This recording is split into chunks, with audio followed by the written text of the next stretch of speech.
reorganization day at the workshop. So Thomas's car and my car and the daily and a motorbike is all outside. The VR6 turbo one, the customer's one, is up in the air.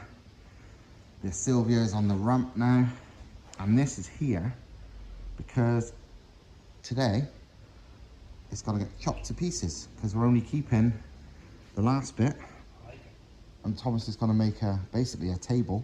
It's going to be back of an MR2 on wheels, just purely for the mock-up purposes, and then we're going to scrap the rest.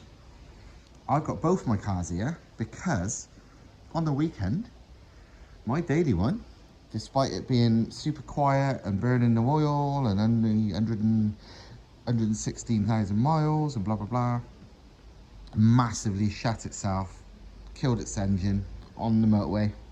We was literally driving to Wales to go swimming and literally cruising along the motorway, like 70 odd, literally just stopped for fuel as well, and it was perfect then, didn't sound anything funny. Got about a mile down the road and it started sounding weird, rubbing, sort of weird noise, and then it sounded just before I pulled over, it sounded knocking really bad noise. And then I pulled over to our shoulder and it's knackered either way, and one's a dead to shit, so it just means my 1.8T swap plans just has to be sooner. I didn't plan to do it for a while, but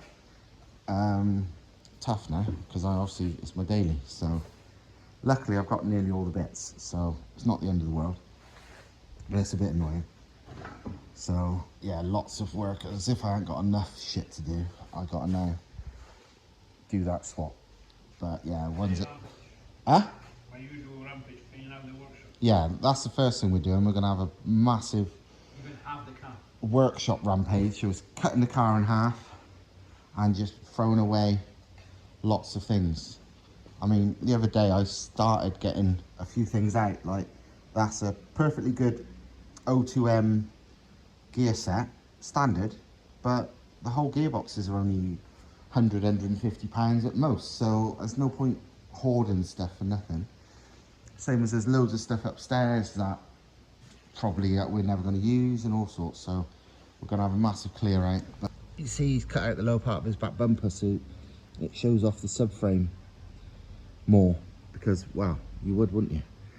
And I copied that idea and I did it to mine as well. Let me show you.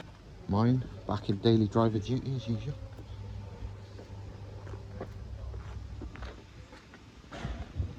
But obviously mine, I've not got the rear bumper bar, so mine's even more noticeable.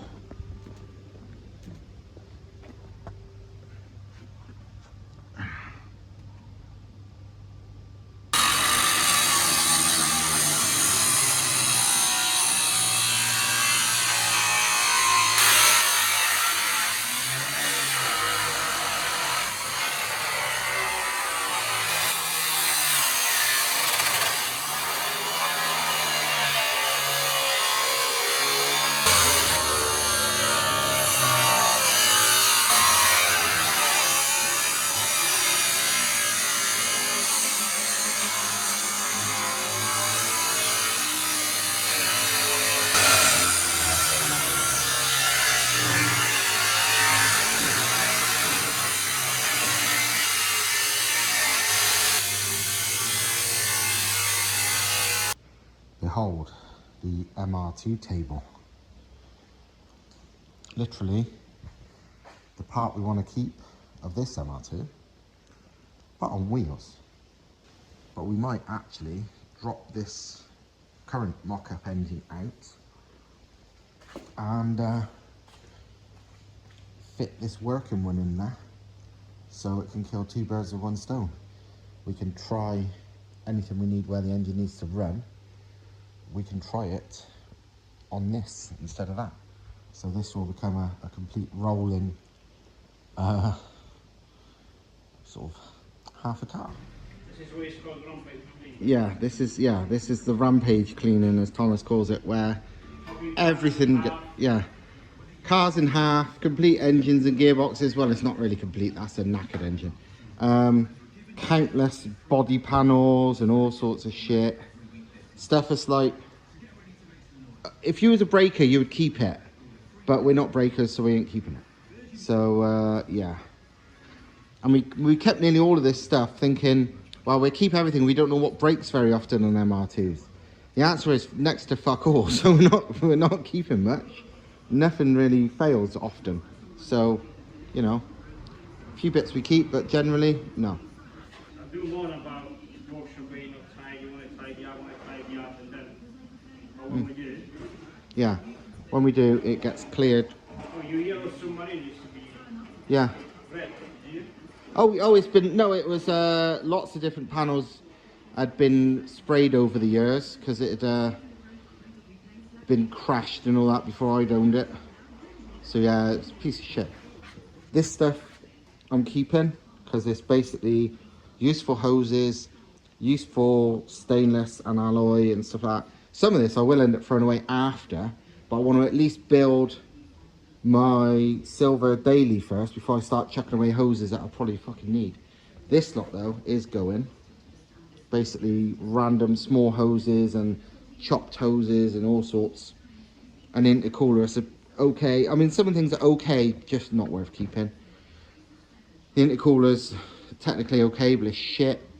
This ultrasonic cleaner is in perfect working order, but it's crap. I bought it years ago and it just, they don't do much. They're well overrated. So I can't be bothered, I'm gonna throw it away. So yeah, big clear out. As you can see, it drives. Sounds good too. This is just a base map, but it runs lovely.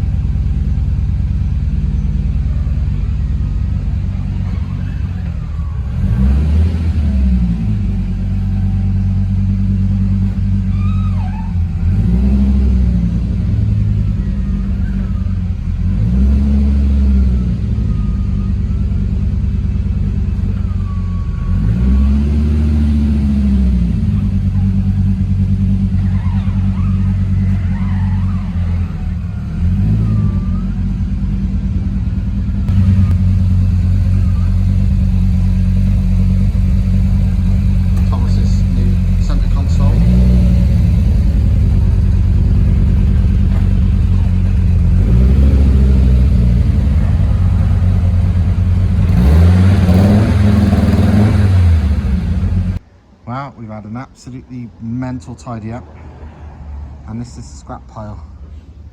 It goes all the way back to the fence. It's a lot there, including half a car. Also found some good treasure. Look at this tow hook. It's beefy as fuck, aluminium. This is actually off. I have just wire wheeled it that had red paint on it and it was a bit shit. But this is originally off the Sexy Nights FCRX7 drift car that I used to own while I imported from Japan. This was the original tow hook from it, and still got it. No idea what I'm going to do with it now. It's really nice, but I've already got tow hooks on that, so no point putting on there. But it's a keeper, even just for nostalgia reasons. If you was got to cut a car in half, would you then think, I'm going to weld some legs on it, and then would you think I'm going to fit a soft top to it? Yeah, soft must be there. You know, this is probably the last things you would think of doing to a chopped in half MR2. But Thomas is doing this because he's trying to work out something with the roof. I won't even try and explain it now because it might make no sense. I don't even know what's possible. Yeah, but it's a bit of experimenting, so he's mounted it up to here to try and work some stuff out. But yeah, half an MR2 on trolley wheels with legs with a soft top. We've had this VR6 here at the workshop for, I don't know, a couple of years maybe. It's the original one we bought to work out if a VR6 swap was viable for one of these cars. And Thomas has always been convinced that it's a shit engine and it should be thrown away. Not VR6s in general, this VR6. I feel sorry for it because I don't believe it's bad. I feel like I'm a bit like this with animals. I'm always helping like sick animals, and I feel like this engine needs saving like the animals because I don't think there's anything wrong with it. Basically, Thomas has got a massive problem with anything looking rusty. If he sees anything a bit rusty, he's like, oh, it's fucked, I can't bin. And this car had rusty looking valves, but I think that's just because it was just standing around forever, because it wasn't in a car. I bought it, it was on an engine stand when I bought it in a guy's garage. Basically he was gonna turbo it basically and never did, and then gave up and sold it to us. It's technically the worst of the 24 valve VR6s purely because it's only got variable valve timing on the inlet cam, not the exhaust cam, but I don't really give a shit about that anyway. You know, they only made ones like this for about a year, I think it was. But honestly, looking at it, it looks good to me. I got a wire wheel out and I had a little scrape on the valves, and yeah, it's just surface muck. It's just dirty from standing around. Under the cam cover, looks pretty fucking nice. And doing a bit of like inspector work, it's clearly had everything taken off because everything's been replaced by new Allen head bolts. It's got like a new water pump, but all the bolts have been replaced. Like, it's been taken apart and inspected and whatever. It all looks good, it looks clean. Inlet and exhaust ports look fine. Thomas saw the, you know, he saw the rust on the valve stems and was like, oh, fucking rusty shit. Because he's got a real, he don't like rust. He just sees the worst in it. But me, it's like, looks fucking alright to me. I've sprayed some WD down there so it looks a bit wet. But they're okay. As you can also see, the ports are fucking massive on 24 valve VRs. You see why they make power. But look, see that? You see the rust sitting there? It's like nothing. It is literally like, comes off and no effort. It's not in-ground rust. It's literally surface rust on steel valves because it's sat there for ages. You know, it's fuck all. And the exhaust side's the same. Yeah, literally today, because we're on a massive clearance day, Thomas was ready to throw this away. I had to, you know, practically argue with him to not throw it away. I'll have it. If you don't want it, I'll have it. I'll fucking pull it with my pile of shit, and I want to do something with it. I'm not a big VR6 person. I'm 180T, you know that, and I kind of want a 5-cylinder because, you know, VR5 sound awesome. VR6 is literally the last idea I initially had, but they've grown on me, and I really want to put this fucking great blower on it. But this one looks fine. I wouldn't do a VR6 unless one was handed to me on a plate, but this one's here, and maybe I'll see different when I take the sump off. I might do it in a bit, but everything I see looks fine, good even. You know, might be wrong. I'll take the sump off and have a look at the showers and, you know, double check. And obviously before I even used it, I'd whip the head off and add a decompression spacer at least. But honestly, I think it's good. Well, that's good news. I just pulled the sump off, and yeah, someone's had this apart. The bloke wasn't lying when I bought it. He's obviously was preparing it to be turboed. So he's had the sump off, he's cleaned it out. I mean, it's fucking mint. The VR sump design is actually really good for a standard sump. He's got these big wings everywhere to stop the oil slosh, baffles, whatever you want to call them. I mean, as a factory sump, that's pretty well fucking baffled, to be honest. I'm quite impressed with that. Better than almost all standard sumps, so that's pretty good.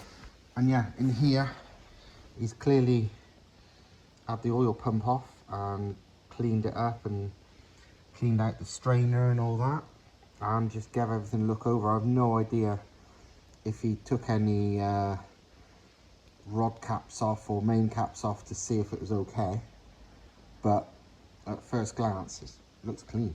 It looks clean.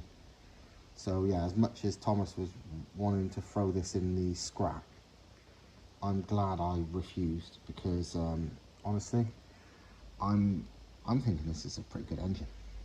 So yeah, nothing's gonna happen with it for a while because fucking hell, not enough times in the day, not enough hours in a week. But yeah, it's a keeper for sure. I'm not doing this anytime soon because I got that to finish. I got, you know, stuff to do, but you know, the way my mind works, I can't stop thinking about stuff, planning stuff even long before I've done it.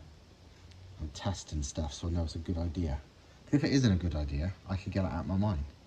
But when it is a good idea, like this, I have to think about it. So yeah, I mean, it would be the bollocks. This would have to be spaced out. It would have to be part of an inlet manifold. The injectors go there as well. So realistically, the blower would sit probably at least 4 inches further away from the head than it is here. But, you know, still. It's cool as fuck. It's just, it'd be this way up. Thing is, it adds up. It's the correct size, you know, not size, it's massive. But from a looks point of view, it's the correct size because it's the same fucking size roughly as the whole VR6 block. It's got a nice big inlet there, which is in the right place. It'd be on this side. Because I would want to do it as a relatively basic engine, I just had a decomp plate to put the compression down to as low as a decomp plate would get it. I don't know what they make. I would want to run it on stock ECU, you know, with modified, get like Stealth Racing to map it. So it'd be like a 4-inch math, which is perfect for that, because that's, if that's not 4 inches, about 3.5, it's practically ideal.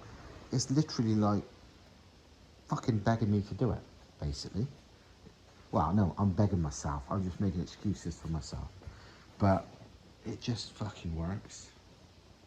I really want to fucking do it. It's even got those brackets there, so we could add some kind of mount to strengthen it, because I wouldn't want the whole weight of the supercharger hanging off an inlet manifold. It'd pull the bloody studs out. But yeah, and I mean, there's tons of room for that, because the way VRs sit, you know, it'd be there. So you would have genuinely a blower right behind your seat. But if that's not fucking cool, I don't know what is. I mean, talk about a fucking driving experience. I love it. I really fucking want to do it. It's not going to be the most powerful. It's not going to be the fastest. It's not going to be anything. It's not an efficient setup. I mean, this blower's fucking ancient technology. It's not even a freeload blower. It is not like a freeload, you know, thing like Eaton's been having since about the 90s. This is old school. This is a 2-load blower. This is a proper fucking Roots style blower. So it's inefficient as fuck, incredibly noisy, but so fucking cool. I really want to do it. You know, it's like, even if it only makes like 300 horsepower or something, which it probably would make more, it'd just be such fucking fun. I wouldn't give a shit. You know, I can imagine me driving this more than my race car one and more than my daily one, even though this would be slower, less really terrible economy, blah, blah, blah. It'd just be fucking fun. I mean, and the visual aspect of it, I mean, I fucking love that. So, yeah. Random excitement over something I literally cannot do yet, but I fucking want to. And literally, for an inlet manifold, I won't be able to do it. I will have to get the skills of Thomas, but I will get basically a different aftermarket inlet, and we'll just chop it up and make this fit on the outside of the other one, because basically that is the outlet at the bottom there, and it's huge. It's like a big like letterbox looking thing. So this is the correct way up how it's going to go. And yeah, we'd have to basically chop half the plenum off an aftermarket one, I'll probably buy the one that's currently on this off the new owner because he's got a better inlet coming. We'll butcher that to make some kind of plate to this to mount to. Then that bottom bracket thing, you know, the mounting thing, which is how I think this is partly mounted on the original thing is mounted to. Mount to stuff on the block. I don't know. I don't care. I'm like literally like, it could be an absolutely terrible vehicle, but I wouldn't give a shit because like it would just be fun. Fun. Like a lot of fun.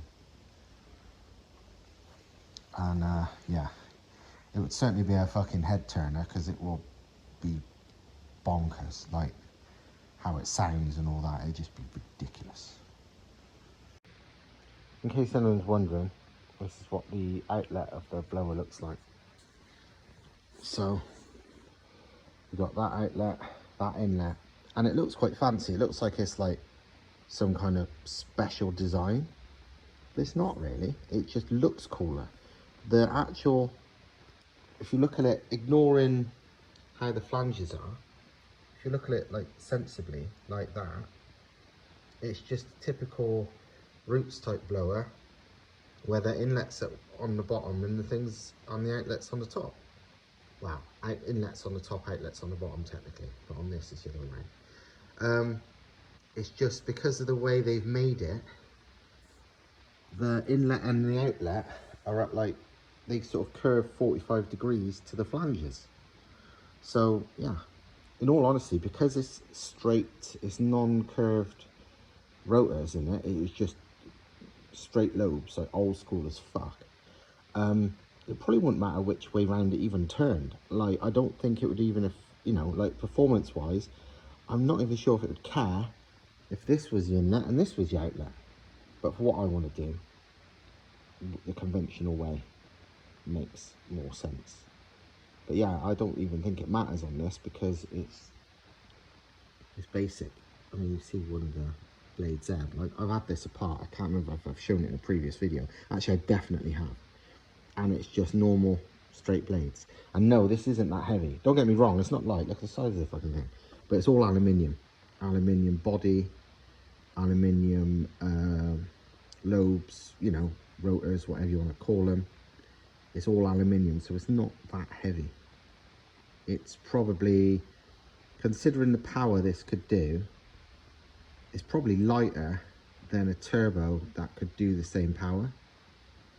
The difference is this is really inefficient, whereas a turbo is way more efficient.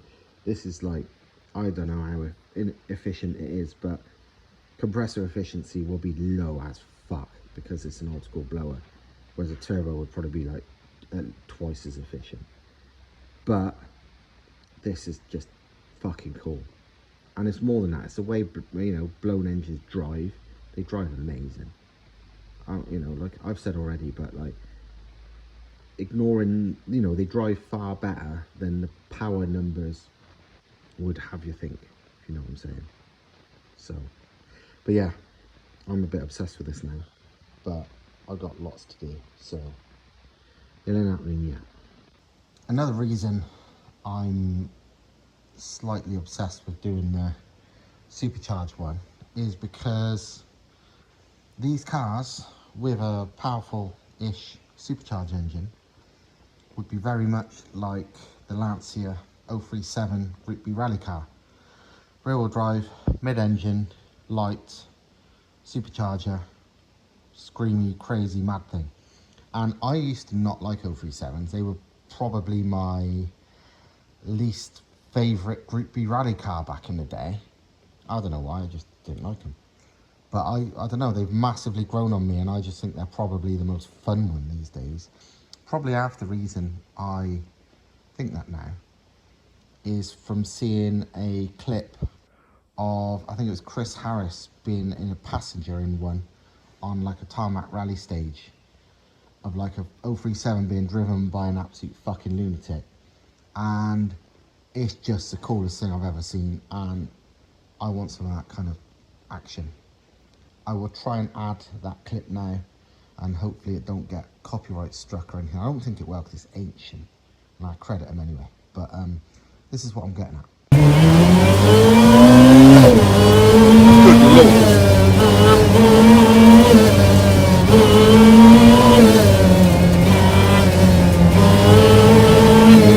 Yeah, that's quite alarming actually. I'm not going to talk about the car, I'm just going to pray.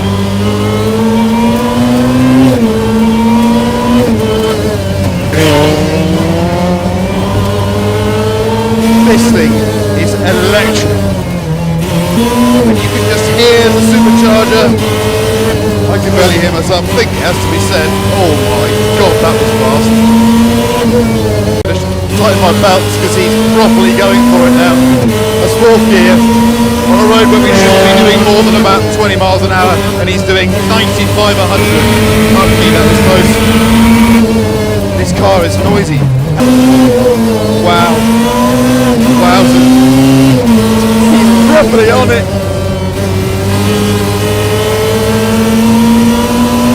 Fifth gear. You shouldn't be in fifth gear there. That shouldn't be possible. Bit of oversteer on the exit there. Bit of oversteer there.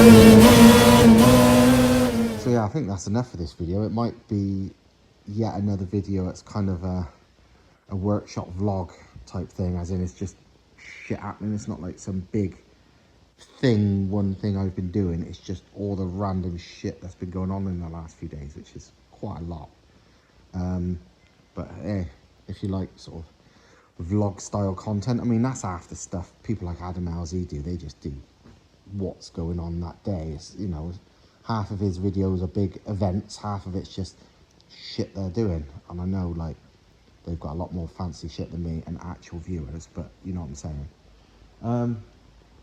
So yeah, I reckon that's enough for this video, because it's like, I don't know what time, 8:30 at night, and I was awake at 7, and I've actually not ate a single thing all day. It's quite amazing I'm fat, considering I've been awake for over 12 hours and not ate a single thing today. All I've done is I drank a couple of bottles of Lucozade and a few cans of like Aldi home brand Red Bull. Don't get me wrong, I'm fucking starving, but I had a thing all day, and it's been over 12 hours. I should be skinny, not fat. How's that fucking work? Anyway, hope you like this random vlog of random car shit. As you can tell, the workshop, since we've been having a clear out, is way more empty. But it's, yeah, since we're not even finished clearing out, there's still loads going on. But there's that whole corner. That's the point. I say it's way more empty. It looks quite a lot more empty, but it's up there where most of that stuff out there came from. Upstairs was rammed full of stuff, and now it's practically empty. So, yeah. Anyway, I'm gonna fuck off. Hope you like this long ass video, and see you soon.